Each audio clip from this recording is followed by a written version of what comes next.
Hello, magical creatures, and welcome back to Around the Cauldron. I'm your host, Zachariah the Witch, and today I am joined by a friend and special guest who I have known in the paranormal world for, I think, 3 years, 2 years, 2 years.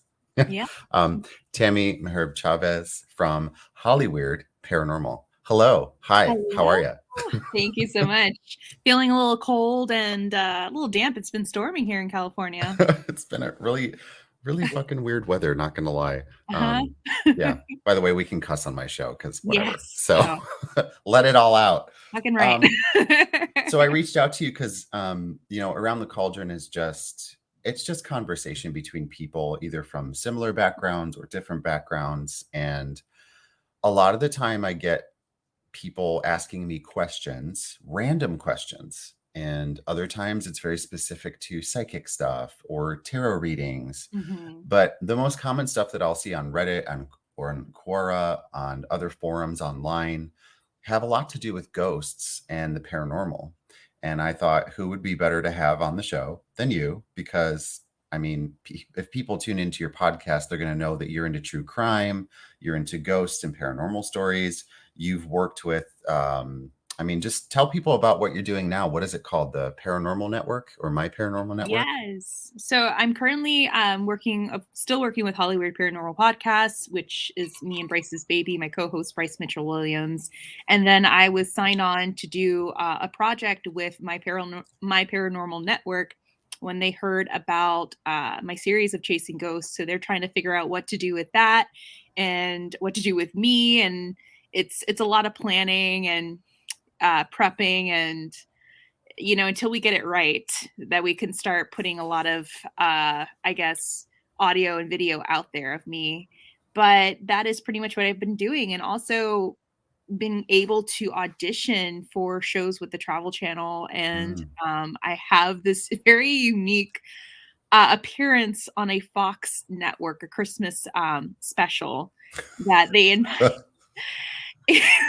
I don't know how to think about this right now, but they needed a paranormal expert to come in and talk about how haunted Christmas is. Christmas is considered to be one of the most haunted holidays aside from October, and it is. Mm-hmm. And they wanted me to come on and talk about that. And I thought, this is real, this is professional, we're gonna be talking about ghost stories during Christmas. And it was completely almost opposite. It was almost like a romp. They wanted me to dissect more if Santa Claus is real. Could he possibly be an alien? And so on and so forth. What? It turned into something completely different. And that is reality TV for you, folks. So always make sure you ask for the questions beforehand and you get everything in paper. Because, yeah, that was a doozy for me. Jeez. Well, I guess I'm doing something right on this show. That's why I copy and paste what the questions are going to be before we start. Right. But you live and you learn. So, oh my God. Yeah. That's so weird. It was weird. Yeah. On the last podcast, Michelle Halloween and I told her a little tidbit that I learning about this time of the year and how the idea of gift giving actually came from the practice of, hey, I'm your neighbor, please don't kill me. So there's some really dark origins to a lot of the stuff that happens around Yule, especially during the Germanic period of Vikings and the Norse people. It's just like, oh, what's going on? But getting into it a little bit, this episode is about ghosts. It's about those Christmas spirits. I don't want to talk about Krampus. I feel like every goth talks about Krampus this time of the year. And I'm just I like, get that too. we get it. He's dark and brooding and he eats children. It's fine. Because fuck kids. But anyway. But I love talking about ghosts and spirits. Me too. And I mean, they're one and the same, but I guess there are some differences here. I mean, a spirit could be a nameless, faceless being, whereas a ghost could be a person that has died and has returned. That being said, there's some questions that I found on Reddit that made me raise an eyebrow. And I just wanted your expertise because I've done investigations with you, or we've worked in tandem at places like the Haunted Harris Estate and, and things like that. So are you ready for our first question? Oh, absolutely. Shoot. Okay. This one comes from Reddit, from a user that asks, my question to you guys is, Can houses or buildings harbor negative energy? And if so, can that energy then be manipulated into a demonic possession? Oh, everything has to be a demon. Why does everything have to I be a know. damn Like, what demon? is the deal with that? Do you have any thoughts on that? You have a lot of thoughts. I don't think it could be manipulated into a demonic energy. I believe that there is energy that can be created. Obviously, we know energy is created and it's hard to destroy. It can never be destroyed. I feel like, take for example, I'm just going to use this. Oh my God, as I walk into this, take for example the Cecil Hotel. Okay. A lot of people believe that there's a demon in there, that it harbors a lot of negative energy because of that. And I don't think there's a demon. I just think that the hotel has absorbed and witnessed so much horrendous crime and murder and negativity that it has possibly attracted something dark in there. Is Hmm. it demonic? I don't think so, unless we have a full body apparition or something that is visually documented to prove it. But unless Hmm. we have that proof, we can't say that it's demonic. Not everything Hmm. in the paranormal is demonic. I think because we fear the things that we can't see and we fear the things that we don't understand, everything is pan to evil. Hmm. My answer all in unison is no. I don't think it is can be manipulated into a demonic possession. You need a demon to be possessed. And in, I guess, the 4 or 5 years I've been investigating, I've not once had, experience a demonic presence or Hmm. possession. Well, also too, you mentioned the sea soul, but then even reading this question, I just thought of Hollywood. I thought of Oh, how yes, every movie absolutely. it starts as there's a haunted object or there's a haunted Mhm. house, and then there's like the daughter or the young son is the only person that sees the spirit, or Oh, we later find out the demon, and yeah. then the mom or the kid becomes possessed, and then it turns into this whole showdown between whoever's there to show down with this, have this face off, and it's like, you guys, stop. Like, that's not every haunting and every paranormal situation. I mean, paranormal also means outside of the realm of possibility or Yeah, anything that we can perceive with our five senses. So when we say paranormal, just because something is unexplainable, it doesn't necessarily mean it's always going to be a ghost. It could be anything that's not defined by science yet. It could be anything that's outside of that exactly. scope. So It could be my us. answer, it could be us projecting some shit. Absolutely. But my answer is like no. It also like rethink your question because it's like, did you read what you typed? Because I think people have selective hearing. When what is it? When The Exorcist came out, yeah. everybody it was like this, demon panic. And then when Ghost Adventures came out and everything was a demon, then people ran with the narrative that everything that scratches or tries to get one's attention is a demon. Everything's a child ghost is a demon. Well, So and it's that's why we now have grown ass men running through dark tunnels at night screaming at things that aren't there. And hearing. that's the norm for all these TV shows now. And it's like Absolutely. when I think of people like you, when I think of people like me or my friend Linda the ghost hunter, I'm Mhm. like, it makes us look silly because It really does. people then try to lump us into that category as if that's what we're going to be or do, or that's the personality that we're going to have on camera. And it's like, no. And it's really sad too because that's what producers want on camera. I mean, you and I know that best. Yeah. They Oh, want trust me. Yeah. the demon storyline aspect. And Yep. I know we've been a part of auditions where they were trying to drag something out of us where, well, Pulling it so hard. would you consider it to be evil or demon? It's like, Do you no, think you could get a demon story, or do you know a yeah. demonologist? And I'm like, Oh my God. please stop. So that goes Yeah. to our next question. Hmm. I'm going to skip to 3 and then we'll go back to 2. Is Okay. it ghost hunter or paranormal investigator? Do you have a preference, or is there one that we should be calling people or should be called ourselves? I've heard so many narratives, and my narrative constantly changes. I could see it a little more where I agree with several of the professionals that I've met with. This one narrative is ghost hunting is for those who are more like thrill seekers. They believe that there's something out there, but they don't go beyond the legend. They go after the legend. And it's more to justify or capture something in camera for themselves, where a paranormal investigator is there to debunk and uses a lot of logic. We Mm-hmm. go beyond the legend of a haunting. We Mm-hmm. go and seek past the labels of what people claim they've experienced. Mm-hmm. For example, oh, it was a demon in that house. No, it's not. It could, what is it? What could it be? Could it be you had a gas leak and now you're hallucinating? Things like that. Could it be, the universe experiencing itself? Could it be you creating the chaos, which is poltergeist activity or RSPK? Mm-hmm. So those are things that as an investigator, we investigate, but as a hunter, or several other people most likely are there to go find out if a legend of, the lady in white is true, or the goat man on Goatman Bridge is, Mm-hmm. legit. Mm-hmm. Is there anything wrong with it? I don't think so. I mean, you could be either or. Mm-hmm. It's what you want to do.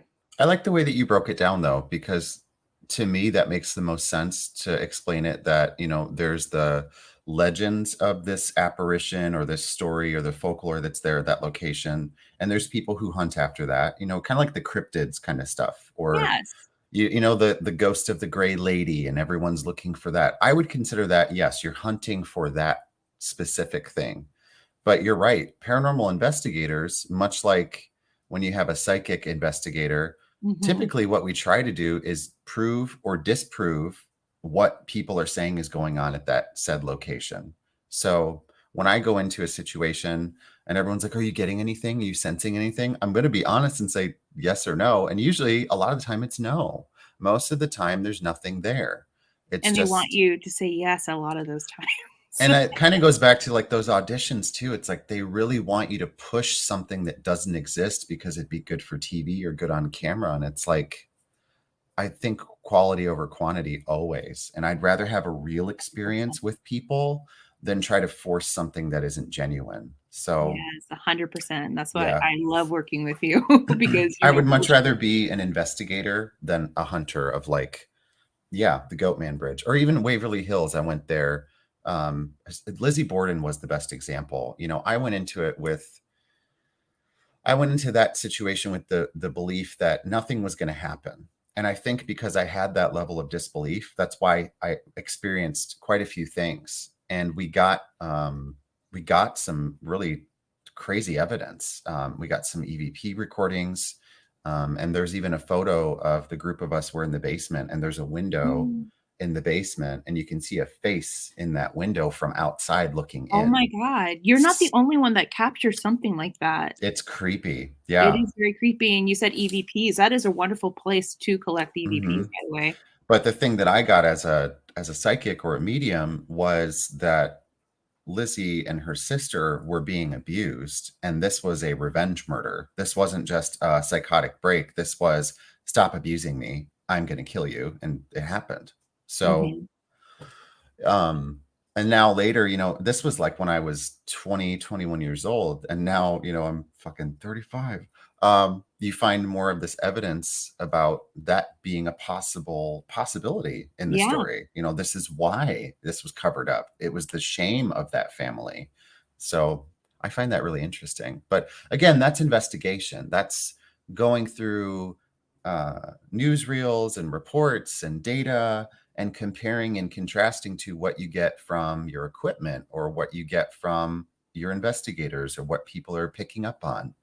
Um, exactly. That's what I learned in the Rhine Institute with under Dr. Lloyd Auerbach. You have to be a detective. mhm, And you brought up equipment. A lot of times I've noticed ghost hunters or even paranormal investigators who are green, and I will say myself included, when I mhm, first started, I would see, okay, on television, these are all the equipment things that I need to use. And then I go into an investigation, I don't know how to use it. And it's yep, true. You got to ask yourself, how do you use this device? Where's this device grabbing the data or data, and where's this data coming from? mhm, So those are questions that all of us have to ask ourselves before we spend or drop 800 plus dollars on a little piece of yeah, equipment. We always have to ask ourselves those questions. So those are other things too that we have to educate ourselves on. definitely. So speaking of investigations, we'll go back to question 2. Do you have a favorite investigation that you've ever done and why? Absolutely. The Los Angeles Police Museum has to be one of my favorite investigations. I'd done it recently, almost a year ago.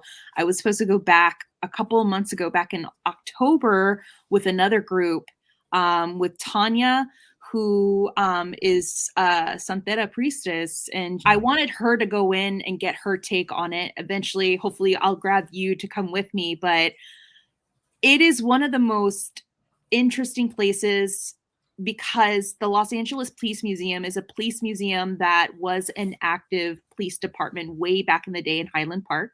Yeah. And they converted into a museum, a really well curated museum where they have, I kid you not, case files of every single famous crime that's occurred in Hollywood. Everything from Wow. the Black Dahlia to Marilyn Monroe. They even have the clothes of Robert, I think it was Robert Kennedy, who was shot here in Los Angeles. They have his Whoa. clothes. They even have a separate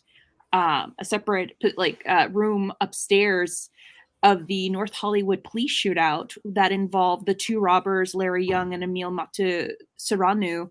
They have their clothes, their guns, their gloves, everything. And they even have a display of the Patty Hearst shootout. That All the guns. carries so much residual Oh energy. my, even the Manson murders. Oh my God. Everything. They have objects that belong to Sharon Tate. To So it's Manson. almost like, sorry to interrupt you. It's almost like No. the Museum of Death in a way. It's like there's a lot Kind of. Yeah. I mean, they even have a Richard Ramirez display case No of things way. that belong to him. The officer and head president of the board, Bob, he was one of the officers that arrested Richard first when they caught him in Brentwood. And because they caught him in Brentwood would be the salvation of how they captured and proved that he was the one that was committing all these crimes because of those fingerprints that were collected on that night when he was first arrested and then released.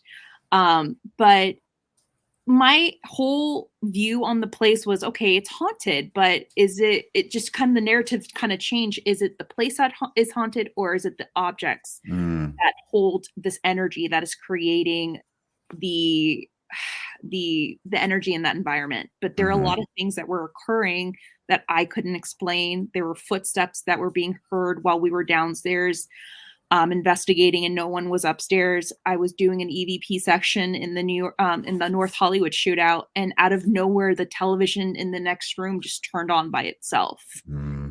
There were, unusual voices that we were collecting. It was a very active night, and it's a very unique and very palpable place. Did you leave with a feeling of, did you feel safe entering and leaving, or did you feel like you needed to do anything after you were there to kind of reset or cleanse yourself? I felt safe going in because I had a really good team, and I go in there with a lot of respect too, for the living and the dead. And I always come out of every investigation with the mentality, like, nothing's going to follow me home. Nothing that doesn't belong to me is going to attach itself to me. I personally like to go home and light a candle and say a prayer for my ancestors and my spirit guides. I'm like, hey, just protect me, protect my house, protect my husband, my dog. And that's it. That's all I do. Just keep it simple. Yeah. That's actually, that was the other question too, is how do you stay safe if there is anything harmful, or if there's a negative spirit or harmful presence? And you pretty much answered it. I think my favorite thing I've heard you say too was on your podcast when I was on there, and you said, no me toques. No me toques. Which is no, so don't touch me. Yeah.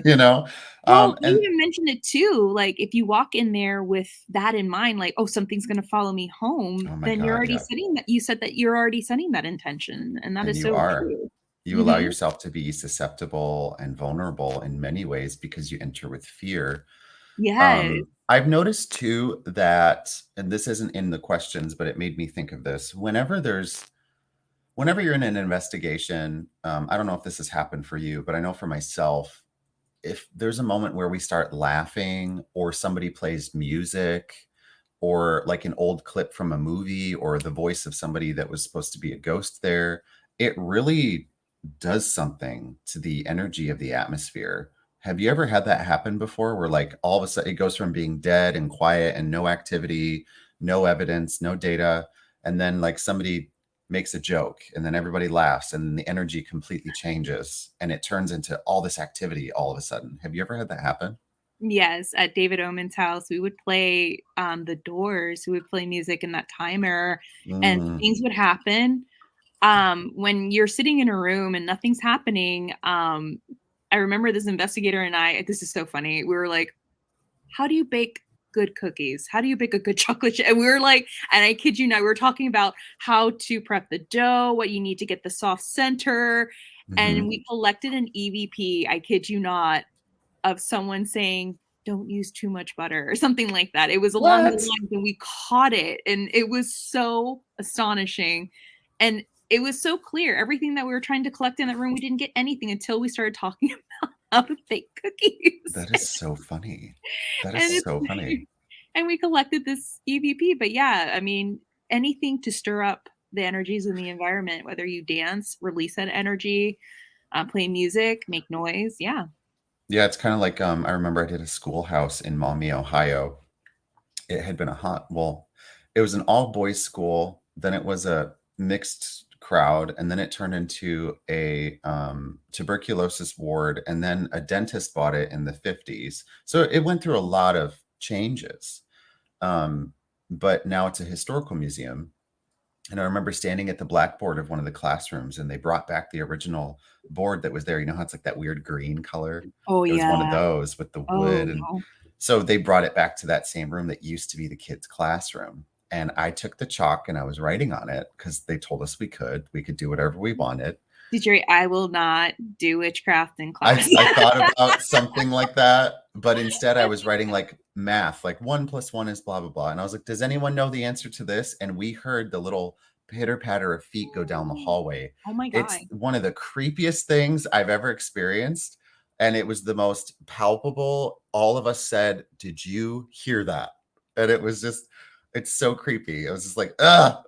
And of course, no EVP was recorded then, of Damn course. I it. was like, But son you of a got that bitch. interaction. That was But so we all had cool. it. It was a Yeah. collective experience. Yes, it was So collective. You had more than one person yeah, but who yeah, experienced the same I thing. definitely, when you're trying to investigate any environment, if you know or get a name, or if you're familiar with who that person might have been, talk to them as if they're still here, like you and I talking. That's what I always tell people. I'm like, you don't have to be a witch or a psychic or a professional to know how to communicate with those who have passed. You just talk to them as if they're there with you. Yes, don't And be if they dramatic. and if they want to respond, they'll respond, They will. but most of the time they don't. And most of the time it's like minimal shit. It's got to be something that makes them want to engage, or they have to build up that energy. But it's also like, I'm glad that I don't see us running around in dark tunnels going, hey, fuck face. I know, wearing sharp Come and fight me. necklaces. Watch Oh me, my do God. it, do it. Come on, I Come dare at me. you. Yeah, so this brings us to one of our last parts, or last questions. Because we did talk about technology and stuff, but we don't need to talk about it.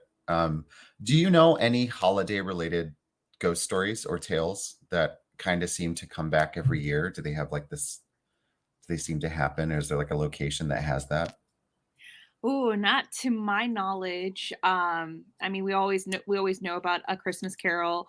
I Hmm. believe there is a rumor about the spirit of Anne Boleyn being seen at a specific castle. I think it's Hever. I could be wrong. Hmm. Hever Castle, um, somewhere in England, and you can find this information in a book called Wolf Hall, I believe. Okay. Um, but that is the only one I could think of as as far as when it comes to Christmas tales of residual hauntings and stuff. Hmm. But in terms of Yeah. Christmas holidays, not much. Yeah. I don't really have anything either, because the only thing that I know of is, all the three ghosts that visited Ebenezer Scrooge in 1843. So it's like, Mhm. uh, but those are fictional. Yeah. But at the same time, I think this time of the year, and much like what you've talked about on some of the things that you've created, we do have a lot of ghosts from the past and things that we chase after. Um, that are recurring themes every year. And one of the ones that I've noticed, not to get heavy and political, but it's like this time of the year has really changed as far as its scope and focus of being Absolutely. a Oh, time yeah. of mirth and cheer and coming together. And now it's just capitalism, capitalism, capitalism, you know? And I Absolutely. sometimes wonder if those who have passed, seeing how the living are operating and maintaining the world, if they're just like, as the euphemism is, rolling in their grave, you know, like maybe that's why they don't visit us so much around Christmas time anymore, because they're Oh, like, these guys 100%. are assholes. I had a friend that did an investigation somewhere and they were wearing masks. And Hmm. I think it was the psychic that was with them, and she was saying, "Oh, they want to know why we're wearing masks. Like, what's going on with our masks? Like, Hmm. why do we have these face coverings?" And they had to sit there, like you mentioned before, and have a conversation with these entities from, I guess it was like, oh my god, from the 17th or 18th century, and Mm, explain to them what happened. yeah, Why we have to wear these masks, and the psychic was like, yeah, they're just very confused. They're very shocked that we're still fighting disease to this day, in yeah, this day and age. We're still fighting against disease. And I think it even got to the point where they were like, yeah, people don't want to help each other. They don't want to wear masks. They want to fight. They just don't want to find a solution. So hmm, it was really interesting to hear that interaction and what they collected from that investigation. But I'm sure that all of them are rolling in their graves. Like, we're so far ahead in this day and age with science and medicine, and we still can't help each other out. yeah. We're very. Why did the light just go out? Oh, Like, what just happened? What just I'm happened? at work right now. I'm on break, and the lights just went out. Yeah, so Well, you it can't is see it. stormy and windy. Those of It, you that are here or listening, oh, you can't see, but I can see Tammie's on camera and her lights just went out around it just her. flickered, and then oh my god, as we're talking about ghosts, how About what a ghosts. coincidence. But it So but it is storming and it has been very windy. I work at a Playa Vista, and coming in it was a lot of severe wind. there was a lot of wind here too. I'm in Pasadena area, so it's like rain and wind, rain and wind. Yeah, but the ghosts of the past, man, you know, during 2020 we did a show at the Cosmopolitan, and it just, I think about that show when people talk about how we're not learning things and how things aren't changing and how we're all fighting with each other. And I think that's why my motto for life for almost the whole decade, this last decade, has been just try not to be a piece of shit, you know, try to be a good person. And especially when this time of the year rolls around, you know, living or deceased, I think it's good to just be kind and acknowledge that we all have stories within us and we all have things that you don't know what's going on with everybody around you. So just try to be a good person, you know? Absolutely. Yes. Well, now that you're in a creepier environment, do you have I have my cards out and I'm kind of shuffling through them. I'm doing this now for every guest at the end. Is there any question that comes to mind or anything that you want to know? And I'll pull a card for you and see what pops up. If not, we'll just see what you need to see Okay. What's in store for me next year? next For the year. new year. Yeah. So for 2022, what is in store or what is the area of focus that you need Mhm. to have for 2022? Okay. And then for those of you listening, I do numerology and I haven't written my full numerology report of 2022, but here's a little teaser. 2022 is going to be about our relationship to ourselves, our relationship to the world around Nice. us, and our relationships to our intimate and close friends and family. Yes. Because all of the twos in 2022 represent Mm. partnership, companionship, and the duality of self. And then the zero in 2022 represents rebirth, change, or chaos. So a lot of our perspective about all those relationships is either going to shift or change, become better or become worse. And it's all by our choosing. Because two is also the person that allows. Two is a number of I'm going to allow this connection to exist. I'm going to permit myself to be in this situation or friendship or partnership. So keep that in mind. That will affect all of us. But when you add 2022 together as a single digit number, it equals 6, which is the number of harmony, balance, and unity, and also psychic perception because of the number 6. But so we're going into a really interesting year in 2022. But let's see what you get specifically with this one card. I think we're here. Let's see what we got. Okay, so I'm using these cards. They're the archetypes made by the Wild Unknown, and the card that you got is interesting. You got Gnosis, Gnosis, and I'm in the habit now of just like reading what it says because it's fun to just read it. But I'll show you the card. I know everybody else Can't wait to can't see see it. it. I love your cards. Ooh, look at the colors. Isn't that There's cool? a bird. Yeah, Mm-hmm. those are really cool. Okay, so here's what Gnosis is. And you asked, what do I need to know about 2022 or what's the year going to be like? Gnosis is innermost knowing and mystic truth.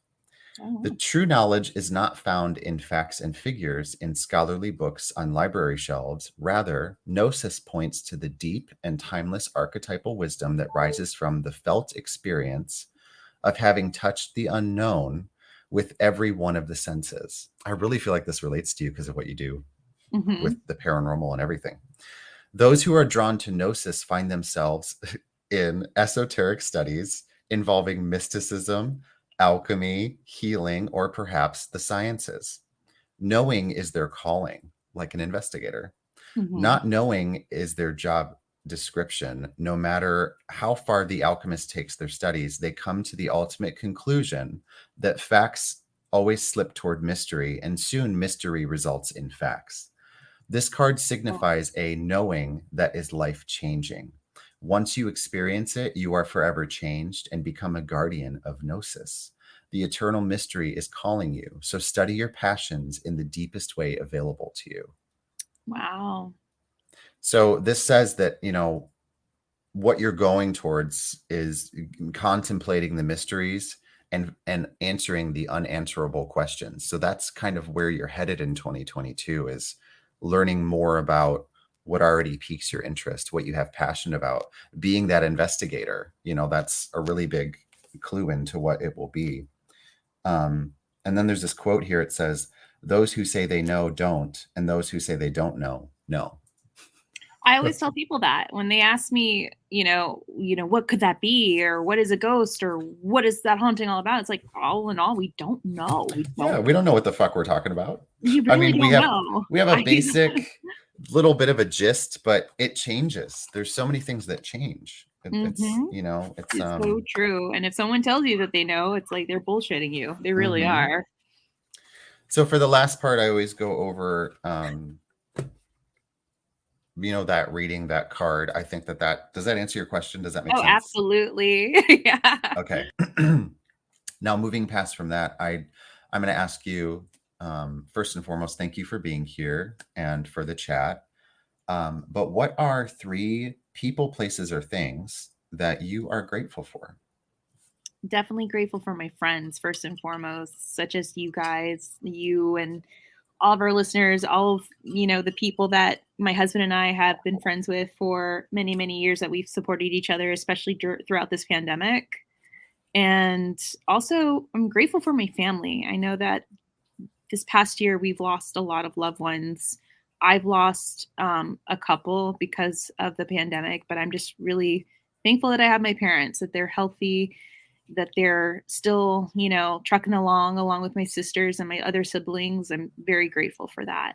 Mm-hmm. And of course, I guess my stability, I've been very, I hate saying the word blessed, but I just feel very blessed that I've had so many opportunities and options on my plate. I've worked so hard, and I'm very grateful for what the universe has given me, or has hit me upside the head with, that I finally have come to the conclusion that I need to pursue and recognize. Mm-hmm. So those are the things that I'm very, very, very thankful for. Well, I'm grateful that you were able to share those and that they came so easily to you. I know it's weird when people struggle to say things that they're grateful for, but I'll also add, I'm grateful that we both have our health, Yes. that we are both able to do things creatively that we enjoy, Yeah. and that we continue to find healthy, solid connections in the work that we do with the people that we're meant Absolutely. to work with. Yeah. So the last thing I want people to know is there anything that you're working on right now that we need to be aware of? And where do we find you? And how do we tap into what you got going on? Well, eventually tap on to FX. I believe you could find FX.com and their upcoming Christmas special. I will be the paranormal investigator that they'll be interviewing. You'll find out more information, and when I find out, I'm posted on my social media. So you can find me at Hollyweird Paranormal on Instagram, TikTok, and Facebook at Hollyweird Paranormal, or on Twitter at HWP Podcast. Mhm. You can learn a little more about myself and Bryce Mitchell Williams, my co-host, on our website, HollyweirdParanormal.com.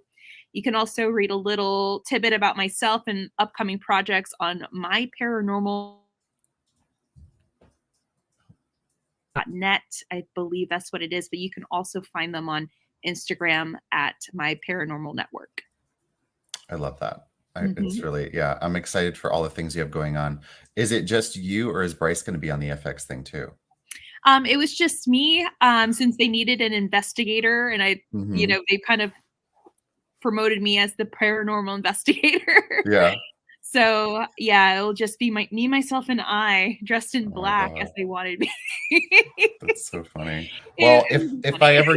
I ever end up going through an audition where I'm not annoyed and irritated, and I finally say, "Sure, yeah, I'll do this," I'll send it your way when I'm like, "Hey, they need a paranormal investigator and a psychic." So Send it to me. Make sure everything's in writing. everything. Oh my God. That Yeah. was a learning process for me. Well, hey, again, at least we're not running around in the dark screaming and cussing at ghosts, you know? At Right. least that's not us. Our So supposed demons. yeah. Well, thank you so much, Tammie. I really appreciate you taking the time to chat and just go over these questions and just fill everybody in on the etiquette and protocol, but also just how to be a good paranormal investigator. Absolutely, 100%. And I'm excited for all the things that you have on the horizon in 2022. Well, thank you. Thank you so much. And thank Of you for course. having me. And I'm so grateful that you're still with us and that you're my bud. Yes, me too. I'm so grateful for that. All right. Well, thank you everybody for listening. And I'm not sure when or what time this is going to post, but it'll be either Sunday or Monday, and you'll know the date whenever it's there. And that's how it goes. But I'm Zachary the Witch. Thank you for tuning into Around the Cauldron, and we'll see you next time.